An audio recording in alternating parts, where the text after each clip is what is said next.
Boy, I'm so low.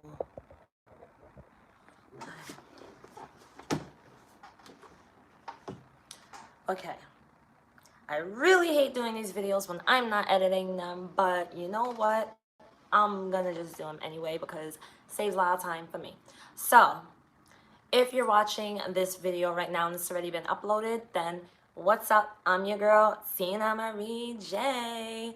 And I was actually supposed to do this live at 8 o'clock, but I kind of got things to do. So, I'm doing it now. So, I had a subscriber reach out to me yesterday and she wanted me to do a video. I'm hating this lighting. I'm so sorry. God, these things just bother me. I gotta get back to my editing. Hey, how are you? Okay, so I had a subscriber reach out to me and she wanted me to do a video where I talk about guilt.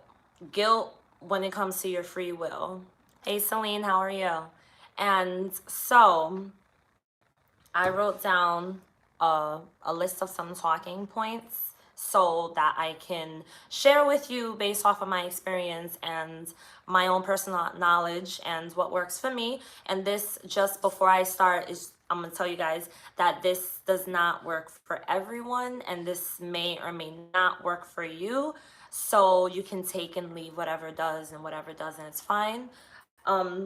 Okay, so before I get started on my talking points, when you leave the church, and I'm not just talking about the ICOC, I mean any church that has a strict or a very legalistic aspect to it, which many of them do, many religions, when you leave, if it's kind of weird because even if you're still a part of it, like this particular person who asked this for me to do this video is actually still a part of Christianity. Hey, Daniel.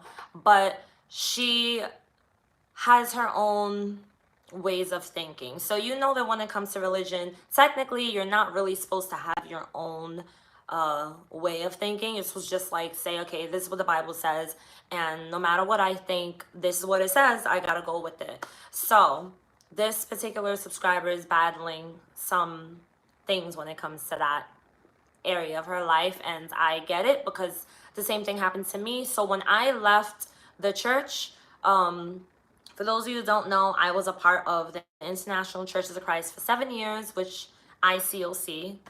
And so I left, and I also left Christianity. I grew up in Christianity, though I am no longer a Christian. I consider myself more spiritual, but I hate labels, so I'm just a human being who loves people. So I'd rather say that.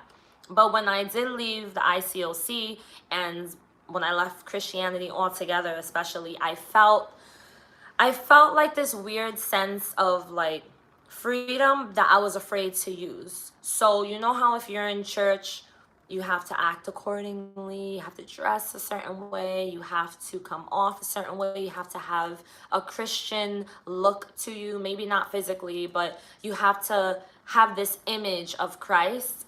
Yeah, when you're not part of religion, you don't have an image of Christ because you don't really believe in those things. But let's just say that you were like this subscriber and you do still believe in Christianity. This video will still work for you as well.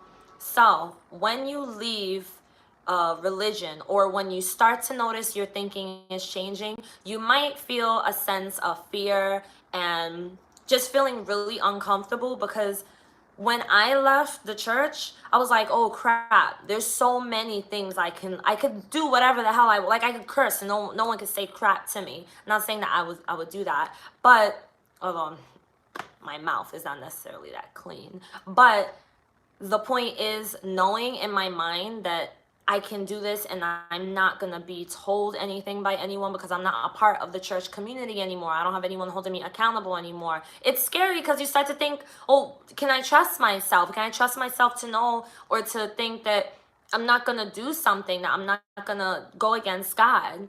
But the problem is that when you are a part of a specific religion, especially if it's very legalistic, just like when I was a part of the ICOC, if you grew up in a legalistic household, if you are a part of any cult, before in the past and you're no longer a part of it. Now it's like you gotta basically renew your minds, because what happens is that you almost don't know if you could trust yourself to feel grounded enough to know, like, okay, maybe I'm not doing what the church tells me I should be doing, but I am doing the right thing. So I'm trying to make this quick because my phone is on like 20%.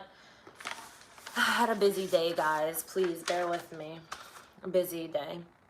All right, so for my first talking point, feeling guilt once you realize you actually have freedom, your free will.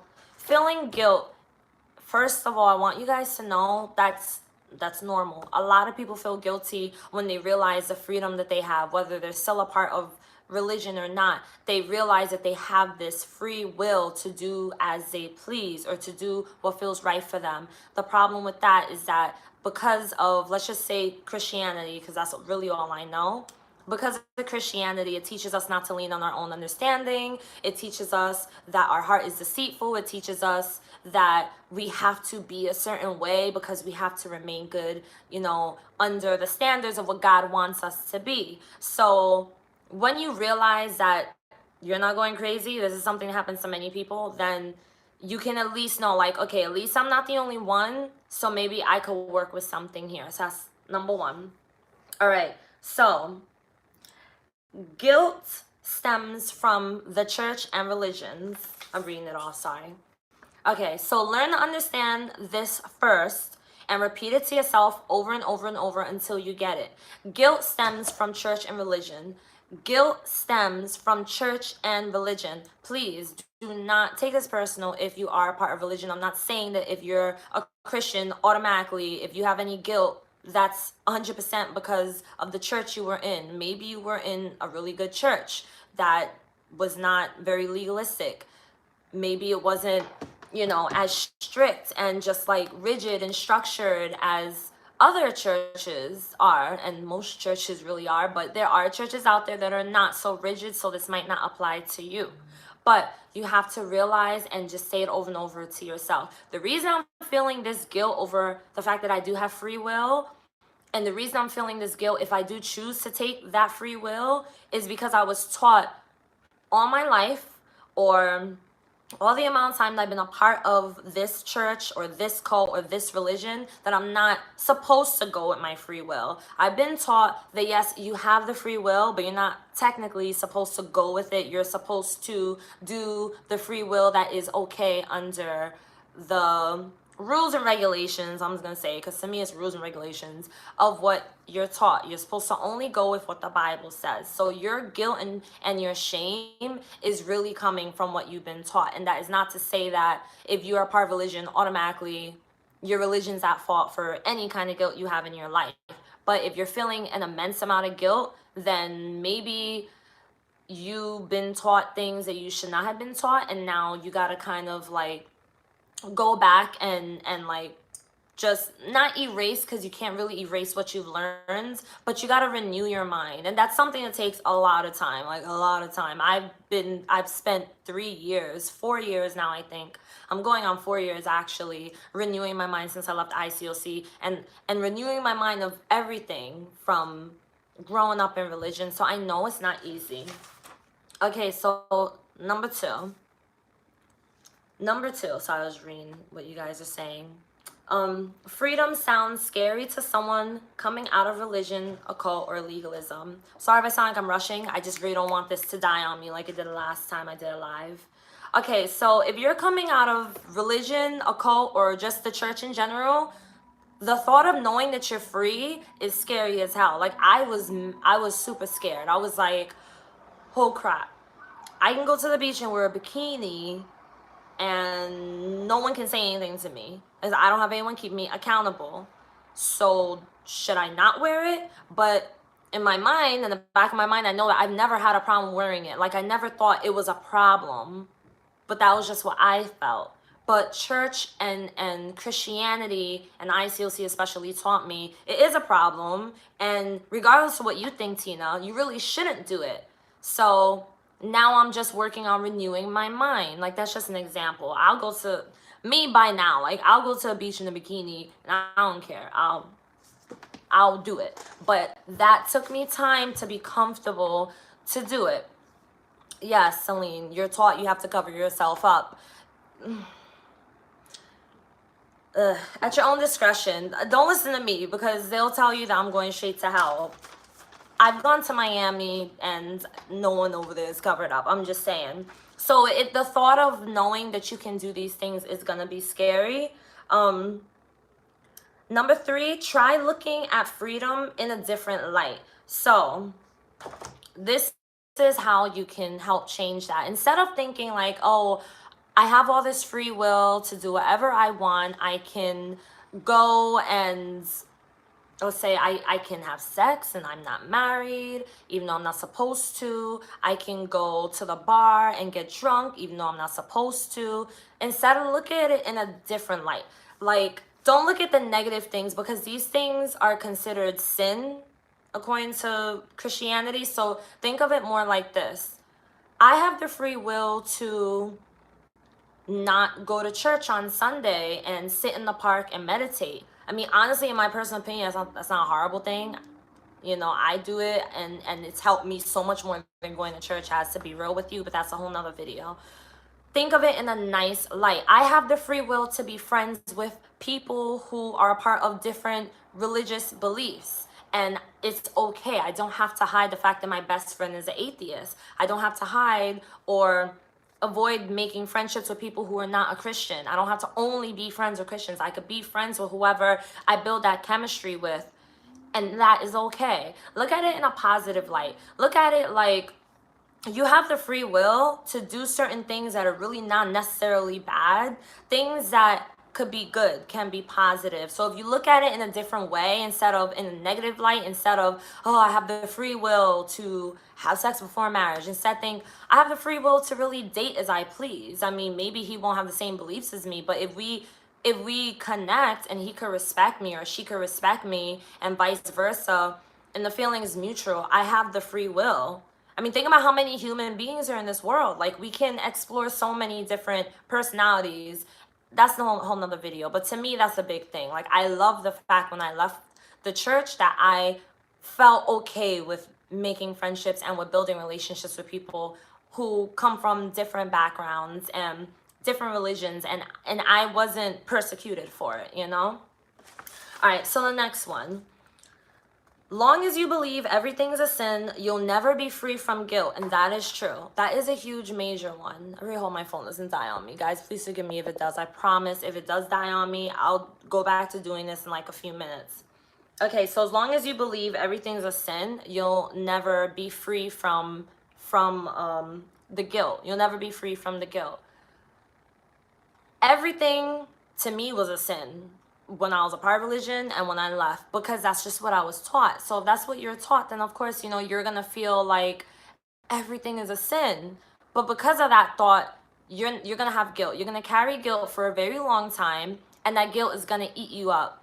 And you're gonna have a hard time in life. You're gonna have a hard time in just regular everyday things. You're gonna have a hard time with work because you're gonna have this thought of, oh, is this a sin? Is that a sin? Oh no, I lied. I said that I missed my bus, and really I went to Dunkin' Donuts to get coffee. I just sinned. I sinned to my boss. Like, you know, everything is gonna seem like a big deal. I don't know if you guys deal with that, but I definitely, after leaving the ICOC, everything to me was horrible, because in the ICOC, they highlight a lot of little things, and so you're walking on eggshells. You're not going to be able to live a fulfilled life. You're not going to be able to just enjoy this beautiful life that you have if you hold on to so much of that. So you really want to work on that.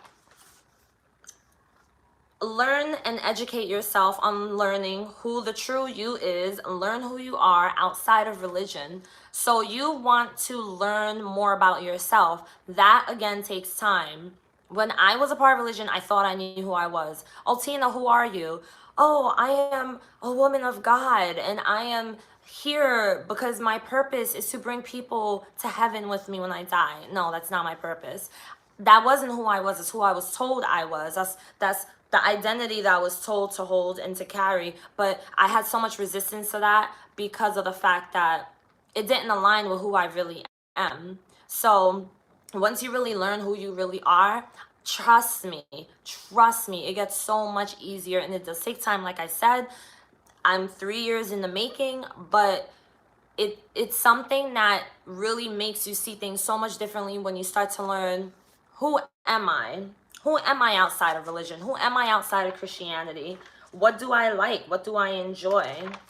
You know, start to learn who you are. Figure out your own identity outside of what you're told that you're supposed to, who you're supposed to be and what you're supposed to do. Number 6, accept that you'll never be perfect anyway and embrace yourself. Love you. You have to love you. You have to love and accept, I'm flawed, I'm imperfect.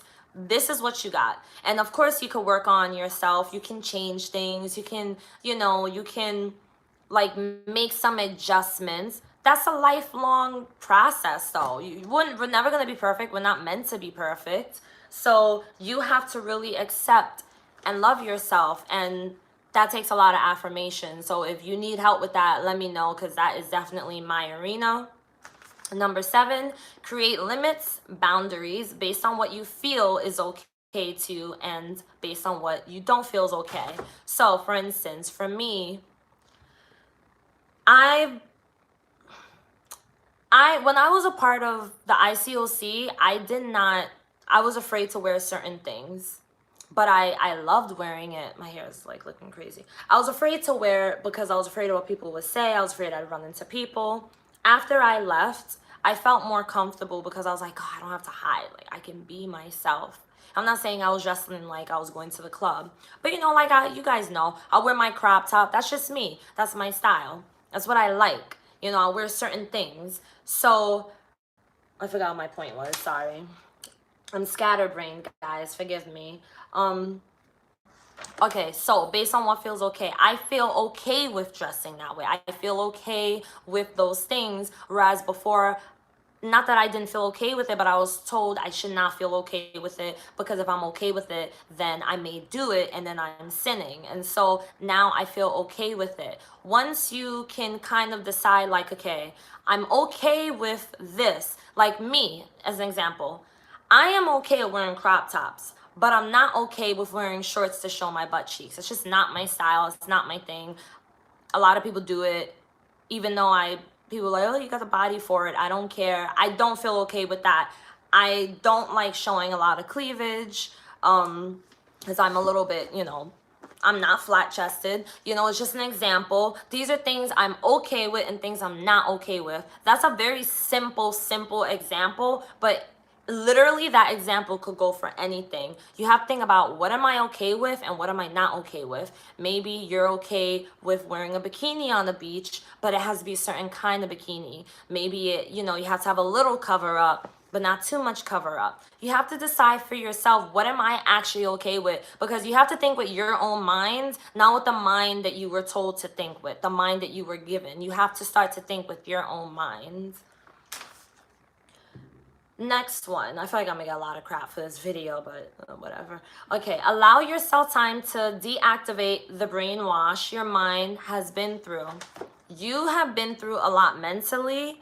Taking time to deactivate is going to take a very long time. And I'm not saying deactivate as in leave your belief system. I'm saying deactivate the parts of you that don't align. So when it comes to anything in life, if we have a lot of resistance and we feel disconnected from something, that's because we're not aligning with what we're supposed to be aligning with. So if you're a part of Christianity, but there are things that you don't agree with and things that just don't sit well with you, and it's like, I'm not an atheist, I'm not agnostic, I don't want to leave Christianity, but I don't like the legalism it comes with. You're not aligning with your true self. So you need to realign yourself, and you need to find a way to have that even balance, which they refer to as light and darkness. But me being an ex-Christian, I see things very differently. You have to find a way to align yourself, because I promise you, you will never be a happy Christian. If I remained a part of religion, I would never be happy, because there were so many things that I didn't feel right about, that I had a lot of resistance to, because of the fact that I could not ignore how I felt. My opinions is my opinions, and I I would try so hard to think like them, and it is difficult. It's really hard. I'll read your comments, guys, at the end, by the way. I'm trying to get through it quick.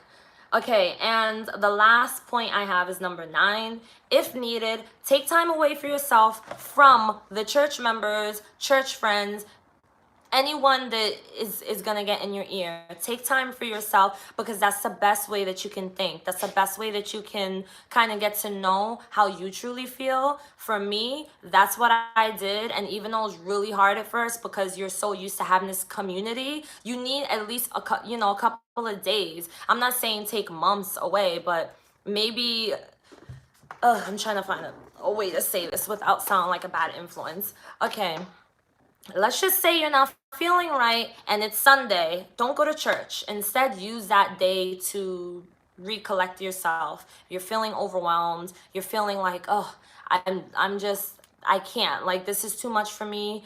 You need to take time. You have to take time. Taking time for yourself is so important. I take a lot of time for myself since I've left religion, and I feel amazing. I mean, I'm not perfect. I have a lot of things, there's always stress, and we're human. But compared to when I was a part of religion, because I take so much time for myself. So I do believe that as a Christian, you can still take time for yourself away from the Christian influences, just so you can know, like, okay, I'm being told something from that side, but how do I really feel? You have to take time to connect with your true higher self. You have to take time to connect with you. Like, I had to take time to connect with me.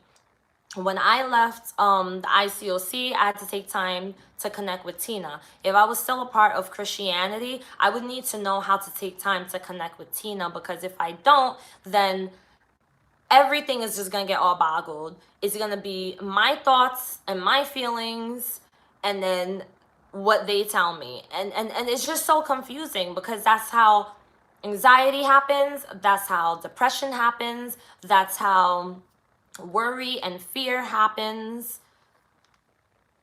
You need silence. You need silence. Meditation is the best freaking thing. I freaking love to meditate. You don't have to sit there and be I don't even close my eyes when I meditate. A lot of times I meditate, I have music, and I'm just relaxing. Silence. Sometimes we need that moment of just real, true silence to just breathe, because we have so much outside noises, so many outside noises, and you need to come in tune with yourself. Just like, you know what I'm saying? Like, bring it in. That takes a lot of time to master, but trust me, you can do it whether you're Christian or Jew or Muslim or atheist. It does not matter. I personally feel personal development is a huge thing, and I feel like personal development is not taken seriously when it comes to the church. I feel like the church, most of the churches, they see personal development more as like God development. You got to come to church for that.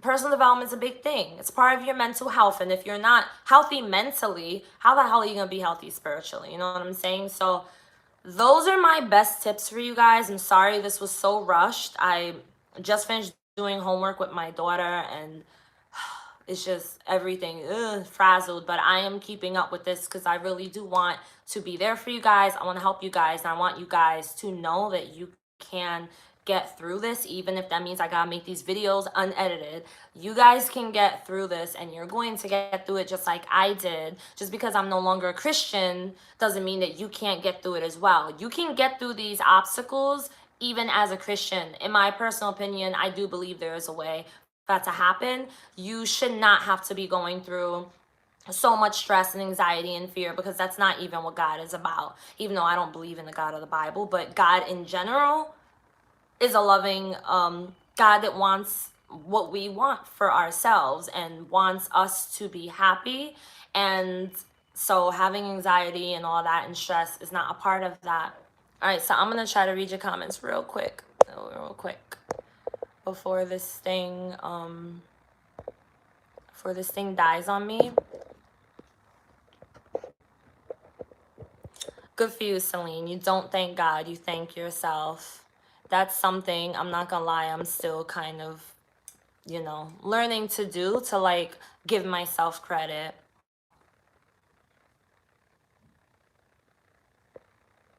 Celine, I always ask the same thing.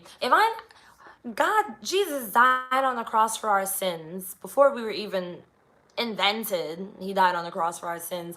But so then what am I doing? You know what I'm saying? Like, I always wonder the exact same thing. So I feel you on that one.